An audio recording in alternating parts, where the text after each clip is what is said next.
Hey everyone, I wanted to talk about what we do late in the year or in the middle of the year when things are going awry, when things are just not perfect. Maybe we started off the year well and things deteriorated, or we started off the year poorly and here we are in February and March and we're really struggling in our classroom. What do we do? Is it too late? Do we just have to give up this year and say, well, I'm going to try again next year? So I want to make it very clear. It is never too late to turn around your program. It is never too late to make changes in your program. A change that you make now can make a difference moving forward in your program. So, what do I mean by that? If your class is not behaving the way you want them to behave, if your rehearsals are not running the way you want them to run, you can make changes now that are going to affect the future of your program. And by future, I mean tomorrow, the next day, the next week, the next month. So we're constantly thinking about two things. We're thinking about our future, our long-term future, and we're also talking about our future, meaning 5 minutes from now, 10 minutes from now, tomorrow, the end of the week, next week. How do we do this? Well, we want to be thinking, first of all, about having that clear mission statement. And I talk about this all the time. We have to have clarity on what we hope to accomplish as a teacher and within our choral program. What is our mission? And in the collective, in the Choral Clarity Collective, I teach choral directors how to create a mission that aligns with who they are. So, step one is creating that mission, making sure that the mission is true to you, true to your goals, and that you could explain that mission to your to your students, to their parents, to administrators, to all the stakeholders. You could put it down in a handbook, you could hang it on the wall. It is clear as day what your mission is. And then every decision that you make in that classroom aligns directly to that mission. Everything you do, why you have a guideline, why you're reinforcing that guideline, why you start your rehearsal on time, why you're ending your rehearsal on time, why students can't call out or why they can call out. Whatever you have in your classroom aligns directly to your mission. Now, your class might be nowhere near your dream setup right now. The first thing is you have to make sure you have a clear mission, that it's very, very clear, it's clarified, you know exactly what you want. The next thing you want to do is you want to envision the most ideal environment. What would your classroom look like in the most ideal setting? How would students enter the room? What would they look like when they enter the room? Would they be waving to you? Would they be smiling? Would they be looking at each other? How would they get to their seats? Do they have assigned seats? How does class start? What are they doing before class starts? What are they doing in between activities? What do they look like when they're singing? How do they look when they're sitting? How do they look when they're standing? How do they look when you're working with one section and not them?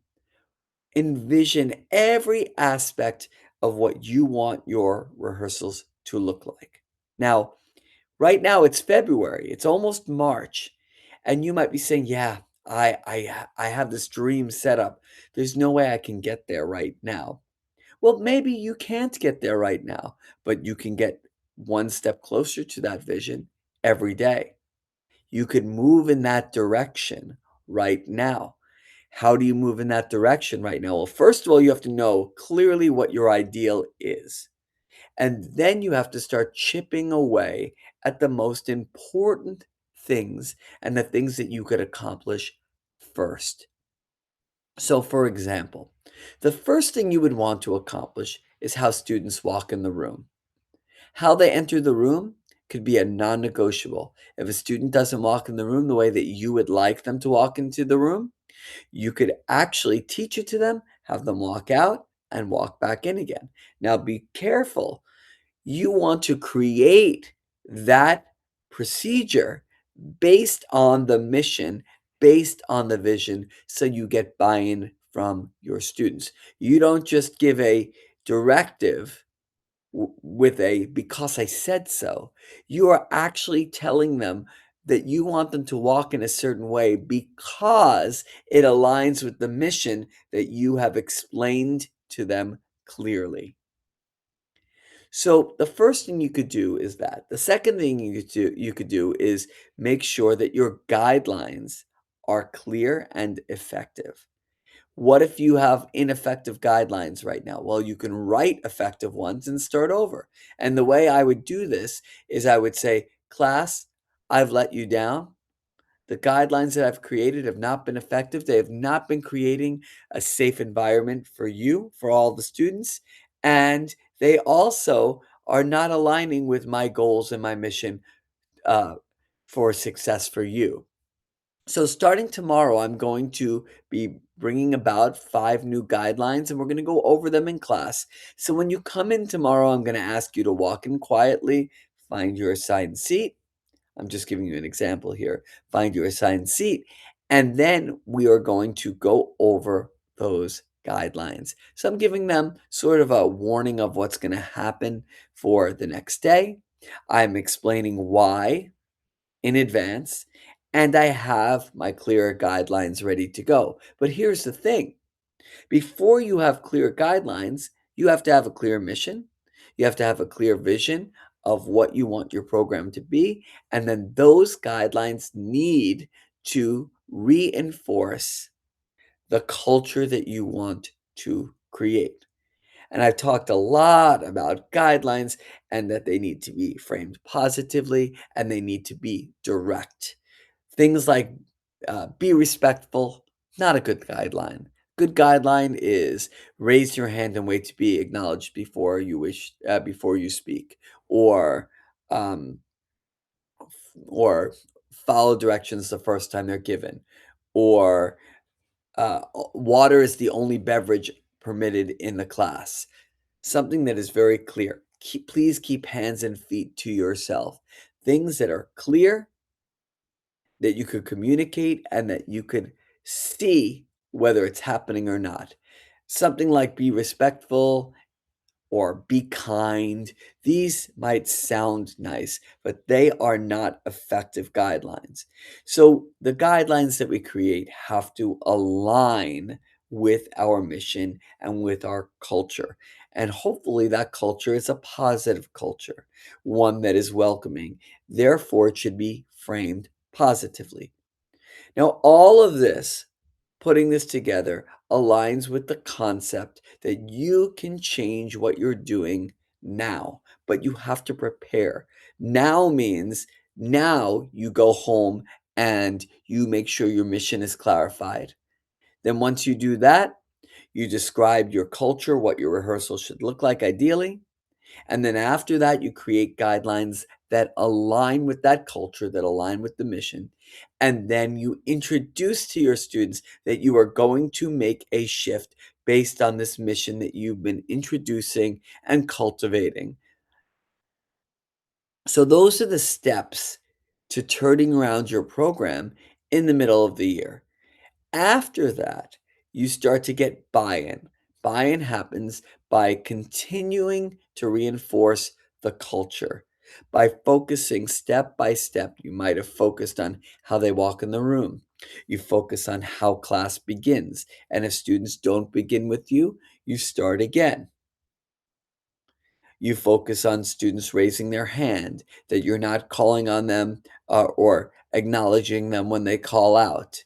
You start by changing your bathroom policy to make sure 10 students don't interrupt the class at the same time to ask to go to the bathroom. Maybe you have a sign out sheet, or maybe you have a pass. All the different things that are creating disruptions, that are ruining the flow of your rehearsal, that are not allowing you to create the culture that you want. You chip away at step by step by step. You don't try and fix everything at once. But what you do is you create the vision all at once.